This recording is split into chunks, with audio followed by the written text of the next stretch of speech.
Halo Sobat Bima, selamat datang di bimbingan alumni UI. Pada video kali ini, Kak Galuh akan membahas soal pengetahuan kuantitatif UTBK SNBT.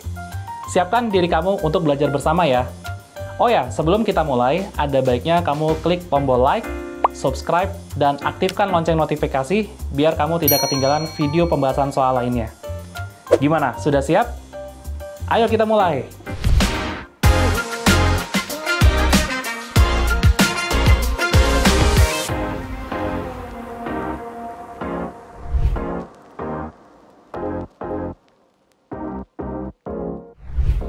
Oke, kita mulai masuk ke soal nomor 1.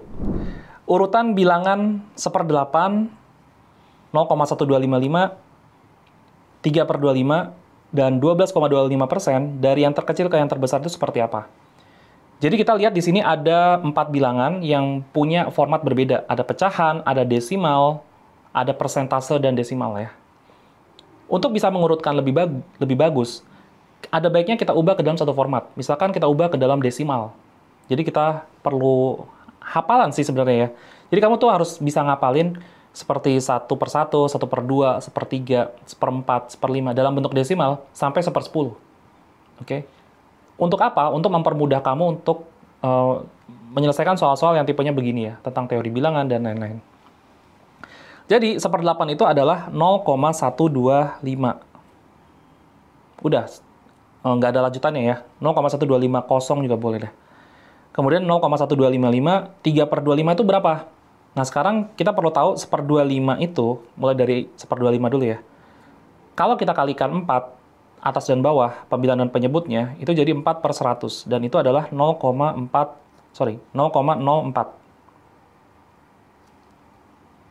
Oke. Kalau dikalikan 3, supaya jadi 3/25, itu jadinya 0,04 dikali 3. Ya, 0,04 dikali 3. 4 kali 3 berapa? 12 kan? Jadi kita tulis di sini 0,12. Aja ya. Jadi ini tuh 0,12. Sekarang, yang ini sekarang. Bentuk persentase dalam desimal sih. Persen itu artinya per 100. Jadi 12,25 dibagi 100. Itu berarti nolnya ke kiri 2 kali. Ya. Jadi 0,1225. Oke, sekarang kita mulai urutkan dari yang terkecil hingga yang terbesar. Mungkin dari yang papan bawah dulu ya, yang nilai terbawah dulu. 0,120 gitu ya, 0,120. Habis itu dilanjutkan oleh 0,1225. Kemudian dilanjutkan lagi oleh 0,1250 ya, yang mana ini adalah 1/8. Lalu dilanjutkan oleh 0,1255. Ya. Jadi ke sana tuh berarti semakin besar. Jadi terlihat di sini bahwa yang dari yang terkecil itu diawali dengan 0,12 atau 3/25. Itu dulu ya. Jadi 3/25, kemudian 0,1225 atau 12,25 ya. Jadi jawabannya adalah delta untuk soal nomor 1 ini.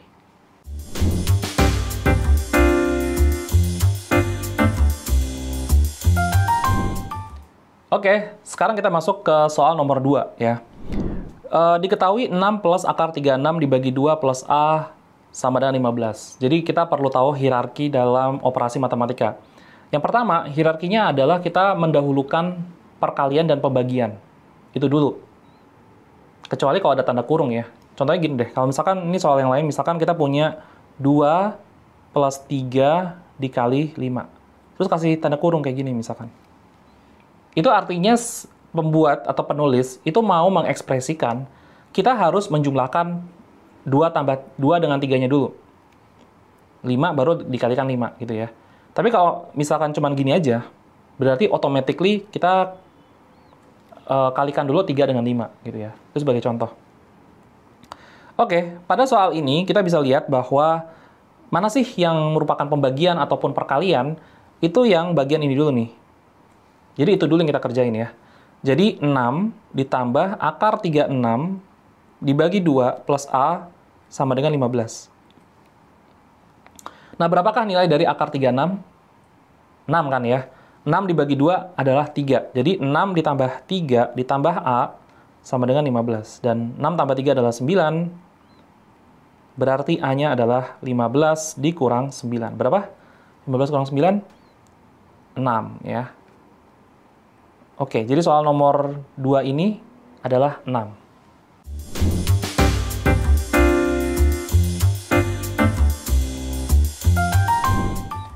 Oke, kita sekarang masuk ke soal nomor 3. Perhatikan gambar berikut ini. Jarak horizontal sembarang titik ke garis L didefinisikan sebagai rumus berikut. Sebagai contoh, jarak horizontal titik A dan B, ya, titik A dan titik B, ke garis L pada gambar di atas berturut-turut adalah 4 dan 5. Rata-rata jarak horizontal titik 5,-1, min 4,5, dan 6,8, ada 3 titik ya, ke garis M sama dengan ini, atau garis M dinyatakan dalam ekspresi X sama dengan sepertiga Y min 2/3 adalah seperti apa? Oke, sekarang kita fokus dulu sama pertanyaannya ya. Yang ditanyakan adalah rata-rata jarak horizontal. Jadi, yang harus kita cari tahu dulu itu adalah jarak masing-masing titik ke garis ini gimana? Jarak horizontal ya. Jarak horizontal itu artinya apa? Kalau misalkan kita punya min 4,2 gitu ya, terus ini ada titiknya di sini, maka jaraknya 5 di sini. Ini sebagai contoh. Jadi, kayaknya sih kita harus tahu nih, berapakah nilai X antara garis, ini X garis namanya, dan X titik pada Y yang sama. Sekali lagi, pada Y yang sama, atau pada ketinggian yang sama. Itu ya. Jadi kayaknya lebih enak kalau kita buat tabelnya dulu deh. Pertama dulu deh, Y, ingat pada Y yang sama, kita coba daftarkan dulu. Ini ada Y-1, kita masukin sini. Kemudian ini 5, kita masukin ke sini. Lalu 8, kita masukin ke sini. Nah, sekarang kita tentukan X titik dulu, yang gampang. Kita sebut XT ya. Yaitu 5, kemudian min 4, kemudian 6. Oke. Sekarang kita ingin mencari nilai X di garis pada saat Y-nya min 1 misalkan, ini X garis, XG gitu ya.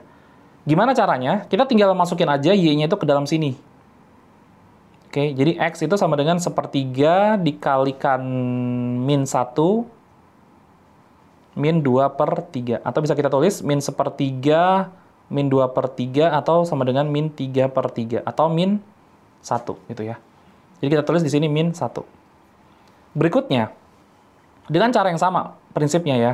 Jadi ketika X-nya 5, atau ketika Y-nya 5, tapi bisa di rewind aja ya. Ini kita coba hapus. 1/3 kali 5. Min 2/3. Itu berarti 5/3 dikurangi 2/3, itu artinya 3/3, dan itu adalah 1. Oke, ini 1. Lalu kita coba ubah lagi ketika Y-nya itu 8. Jadi di sini 8, min 2/3. Yaitu 6/3 ya, dan itu adalah 2. Oke. Nah, sekarang kita tinggal menghitung jarak antara XT dan XG. Caranya apa? Yang besar kurangi yang kecil. Jadi 5 dikurangi min 1 itu adalah 6. Ya, 5 dikurangi min 1 itu jaraknya 6. Kemudian min 4 atau yang besar 1 dikurangi min 4 itu adalah 5. Kemudian 6 dikurangi 2 adalah 4. Nah, jika ini dicari rata-ratanya, rata-rata 6, 5, dan 4 apa?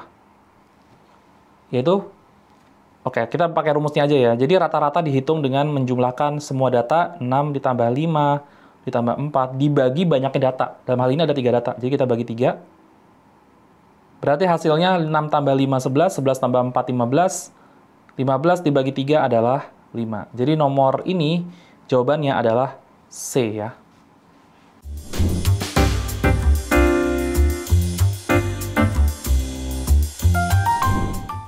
Baik, kita sekarang masuk ke soal nomor 4. Nah, kita lihat di sini ada daerah S dari bidang kartesius adalah himpunan semua solusi dari sistem pertidaksamaan linear sebagai berikut. Pernyataan mana saja yang bernilai benar berdasarkan informasi di atas. Oke. Jadi kalau kita mau mencari batas-batas daerah S gitu ya, apakah dia bentuknya segitiga? Ya mau nggak mau kita harus menggambarnya gitu. Di dalam pertidaksamaan itu, dalam menggambar bentuknya itu daerah. Oke, tapi awalnya kita harus tahu dulu gambar garisnya dulu. Jadi kita gambar dulu di sini min 2x plus y sama dengan min 2. Itu dulu yang mau kita gambar ya. Bagaimana cara menggambarnya? Kita bisa coba membuat tabel seperti ini. Oke. Lalu kita buat x-nya 0 dan y-nya 0. Ketika x-nya 0, jadi kita mau ngisi dulu di bagian sini ya. Ketika x-nya 0, berapakah nilai y-nya? Ketika ini 0 nih. Supaya memenuhi persamaan ini, maka y-nya harus min 2 kali 0 kan 0 kan? 0 ditambah berapa supaya min 2? Yaitu minus 2. Nah, ketika nilai dari y-nya 0, ketika y-nya di sini 0, maka berapakah nilai x yang harus memenuhi supaya satisfied equation ini ya. Min 2 kali berapa supaya min 2, yaitu ketika x-nya 1.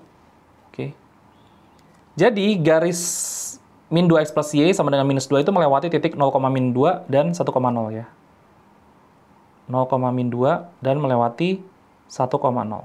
Jadi kita coba gambar garisnya dulu. Ini kita kira-kira aja ya. Ini misalkan min 1, ini min 2, berarti dia di sini. 1,0 itu berarti ini 1 nih. Sini ya, kita tarik garis. Yaitu min 2x plus y sama dengan min 2. Garis ini membagi dua wilayah. Wilayah yang kiri atas gitu ya, dan kanan bawah. Kita bisa menguji titik 0,0. Apakah memenuhi pertidaksamaan tersebut atau tidak. X-nya kita ganti 0, Y-nya kita ganti 0. 0 ditambah 0 adalah 0. Apakah 0 itu kurang dari min 2? Jawabannya enggak kan? Berarti bukan di daerah yang mencakup 0,0. Berarti daerahnya harus ke sana. Oke. Lalu kita coba menggambar garis 3x plus y sama dengan 3. Ini prinsipnya sama seperti di cara sebelumnya ya. Jadi kita buat tabel dulu. Mungkin di sini aja ya.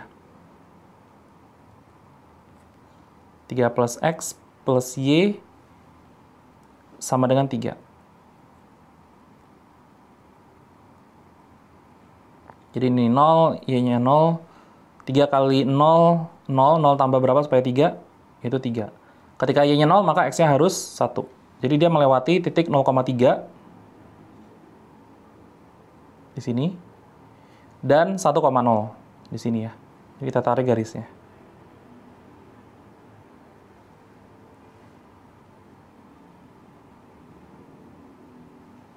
Oke. Dan garis merah itu membagi dua wilayah, wilayah sini dan wilayah kiri, bawah, dan kanan atas. Kita uji di 0,0.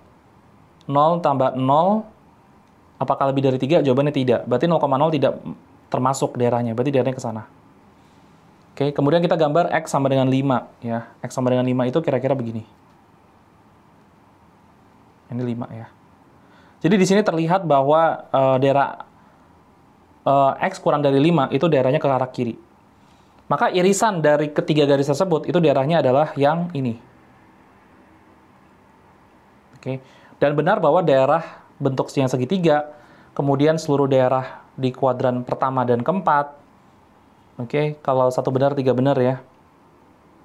2,10 terletak di daerah S nggak? 2,10, 2 itu kan di sini ya, ini kan 1 ya. Terus 10 itu di sini.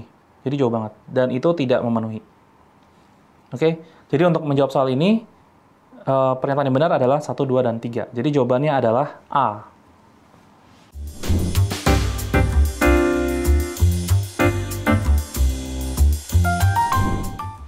Baik, kita masuk ke soal terakhir, soal nomor 5. Sekumpulan data disajikan sebagai berikut. Oke, ada 2, 2, 2. 2-nya ada 3 gitu ya. Kemudian ada 3, 4, 5, 10, 12, 14. Berapakah banyaknya dari 4 pernyataan berikut yang bernilai benar berdasarkan informasi di atas? Kita lihat pernyataan yang pertama. Rata-rata, median, dan modus kumpulan data merupakan 3 suku awal dari suatu barisan aritmatika. Oh, kalau gini kita harus hitung dulu nih rata-ratanya berapa, mediannya berapa, modusnya berapa. Tapi yang paling gampang dulu deh. Kalau dari modusnya aja, Modus itu adalah data yang paling sering muncul, yaitu 2, sebanyak 3 kali munculnya. Jadi kita udah tulis di sini, modus dari serangkaian data tersebut adalah 2. Kemudian kita cek mediannya. Median itu artinya data tengah. Gitu. Sekarang ada berapa data di sini? 1, 2, 3, 4, 5, 6, 7, 8, 9. Oke, cara mencari median tuh kalau untuk data ganjil gini, banyak data ditambah 1 dibagi 2 ya. 9 tambah 1 10 kan? 10 dibagi 2 5. Berarti data kelima. 1 2 3 4 5 berarti data keempat ya. Oke. Jadi mediannya adalah 4. Jadi ingat ya, median itu ditentukan setelah kita mengurutkan dari yang terkecil sampai yang terbesar. Setelah sudah terurut, baru kita lihat tengah-tengahnya itu siapa. Oke, setelah lancar dalam menjawab modus dan median, sekarang gilirannya rata-rata nih. Oke, sekarang rata-rata itu ditentukan dengan, kita coba X bar kayak gini ya. Kita jumlahkan semua data yang ada di sana. Jadi, 3 kali 2, 6 ya. Atau gini deh, 2 tambah 2 tambah 2 tambah 3 tambah 4 tambah 5 tambah 10 tambah 12 tambah 14 dibagi banyaknya data. 9 tadi ya. Oke, 2 kali 3 6. Kita langsung aja di sini 6. Kemudian 3 tambah 4 7, 7 tambah 5 12. 10 tambah 12 22, 22 tambah 14 berapa? 3 6. Oke.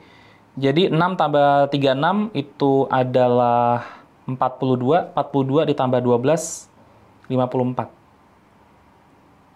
Dan itu 6 ya. Oke, jadi rata-ratanya atau min adalah 6. Jadi dari sini kita udah bisa nih untuk menilai apakah rata-rata, median, dan modus itu membentuk aritmatika. Aritmatika itu syaratnya adalah beda atau selisih antar suku itu selalu sama. Ya. Dan ini ternyata sama nih, bedanya 2, kemudian ini ke sini juga bedanya 2. Jadi selalu sama, berarti ini merupakan barisan aritmatika ya. Pernyataan 1 benar, kemudian kita cek untuk pernyataan kedua, rata-rata kumpulan data merupakan bilangan prima. Coba, minnya bilangan prima bukan? Bukan kan ya? Kan bilangan prima pertama itu yang paling kecil 2, 3, 5, 7 dan seterusnya. Jadi bilangan yang faktornya adalah 1 dan dirinya sendiri ya. Sementara 6 itu faktornya adalah 1, 2, 3, dan 6. Itu faktor dari 6 ya. Jadi ada 4. Sementara bilangan prima itu faktornya cuma ada 2. Oke, kita cek pernyataan ketiga, modus kumpulan data kurang dari mediannya. Betul ya. Jadi ini benar, kemudian tadi ini salah ya. Yang rata-rata kumpulan data merupakan bilangan prima itu salah. Kemudian median kumpulan data kurang dari jangkauan. Mediannya 4. Jangkauannya berapa nih? Jangkauan itu adalah data terbesar dikurangi data terkecil. Jadi gampang aja, 14 dikurangi 2, yaitu 12. Ya, apakah 4 itu kurang dari 12? Tentu ya. Jadi jawabannya untuk pernyataan pernyataan 4 benar ya. Jadi ada 1, 2, 3 pernyataan yang benar. Jadi untuk soal 5 ini jawabannya adalah D, 3.